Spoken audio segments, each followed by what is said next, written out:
Habitualmente, las fracturas diafisarias de fémur deben ser resueltas a través de implantes intramedulares, como los clavos bloqueados que utilizamos hoy en día, y algunas se pueden utilizar técnicas extramedulares, como las placas bloqueadas, que también últimamente nos acompañan y con el cual resolvemos una gran cantidad de problemas de estas lesiones.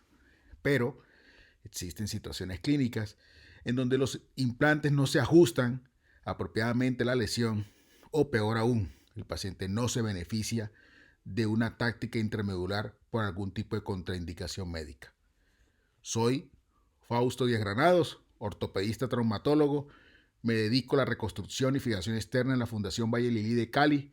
Y bienvenidos a mi canal. Vamos a hablar hoy de cómo hacer una fractura diafisaria de fémur utilizando la técnica de Ilizarov, bajo la propuesta del doctor Mauricio Catañi, Alexander Kirienko y el doctor Malczak. Esta es la propuesta en el Atlas que estos autores publicaron hace muchos años, y aquí hay una simulación empleando la herramienta de Bone Ninja para una fractura, en este caso comminuta, del tercio medio de la diáfisis del fémur. El esquema que se puede emplear para este caso durante el prearmado es el siguiente. Cuando me refiero a lo del prearmado, es para advertirles que ustedes pueden hacer esquemas circulares que les permitan o que tengan libre los corredores de seguridad por donde van a colocar los tornillos cónicos, los alambres lisos, los alambres olivados o combinaciones.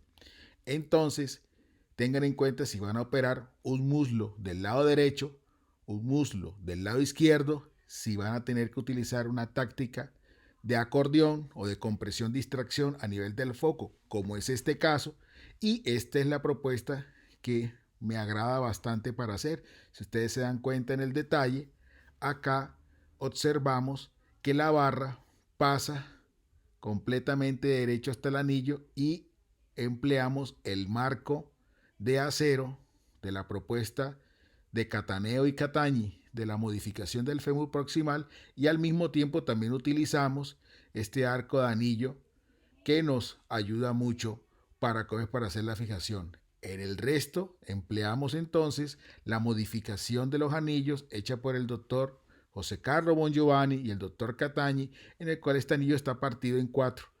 En los últimos años lo que he realizado es que en vez de colocarlo en forma de crucifijo, lo coloco en forma oblicua, y esto evita la rotación externa de la extremidad durante la estancia hospitalaria del paciente cuando se acuesta.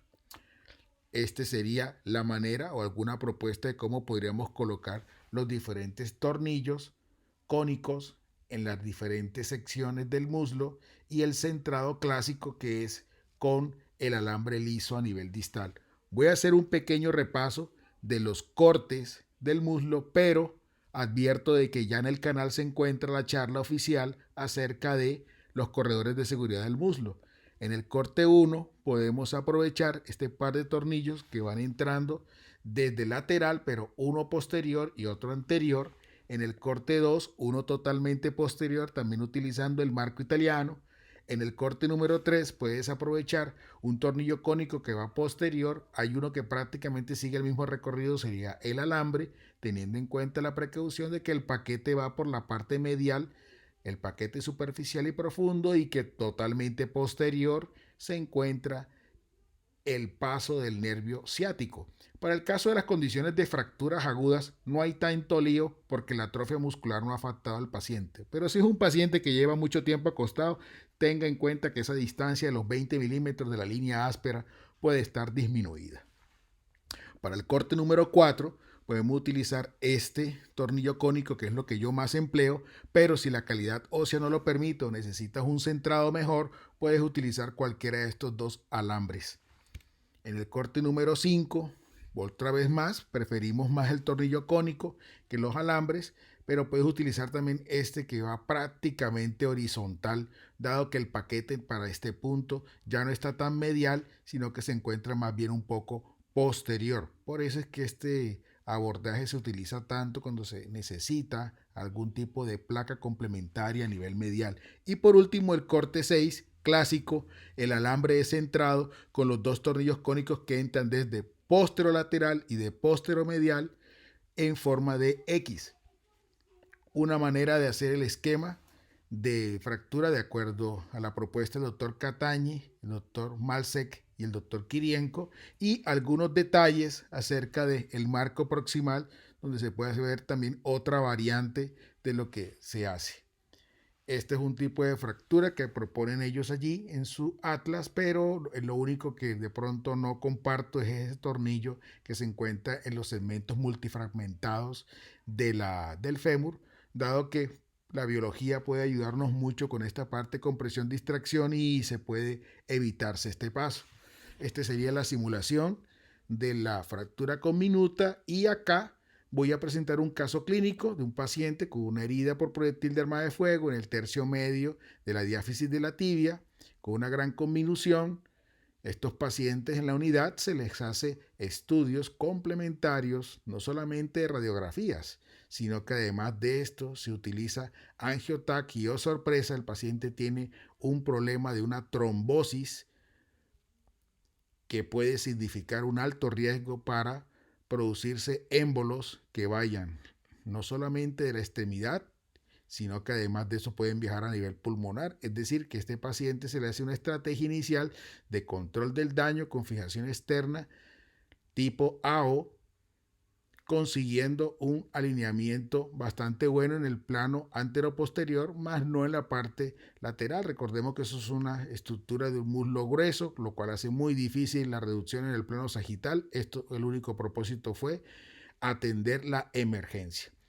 Luego que ya hemos cuadrado la parte de anticoagulación del paciente y las evaluaciones respectivas, filtro a nivel también de la extremidad inferior para evitar el paso de los émbolos al resto del cuerpo, entonces planificamos lo que vamos a hacer con el paciente con una técnica que nos pueda ayudar a poder acomodar el segmento distal y alinearlos siguiendo el camino del eje anatómico del fémur. Aquí está exactamente cuando estamos terminando de armar el aparato con la fijación. Observen que estamos respetando los corredores de seguridad. Hemos hecho cierre con unos puntos tipo Marty para la herida y además de esto hemos dejado el resto de la extremidad libre con un esquema bastante estable. Esta es la vista desde antero-posterior y un poco de lateral, y así es más o menos como queda la radiografía del paciente con los sistemas de fijación. Es muy importante verificar que el paciente pueda realizar la flexoextensión. Recuerde que es una fractura aguda y que el paciente puede perfectamente doblar y estirar, y hay que invitarlos a conservar la movilidad, es decir, no hay ningún tipo de restricción mecánica para poder hacerlo. Una radiografía panorámica para verificar el eje del MAD, el eje mecánico y anatómico del fémur, y por supuesto lo podemos verificar también a través de la extensión a través de la tibia, tanto en el plano anteroposterior como en el plano sagital.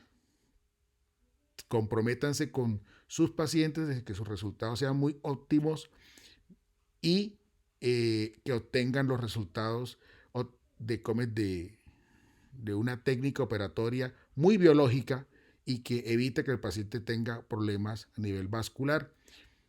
Hemos dejado un poquito del esquema con barras para poder hacer compresión, distracción del foco y dinamización y lograr la consolidación. Muchas gracias y espero que haya sido muy útil este charla taller prácticamente de esta técnica. Chao.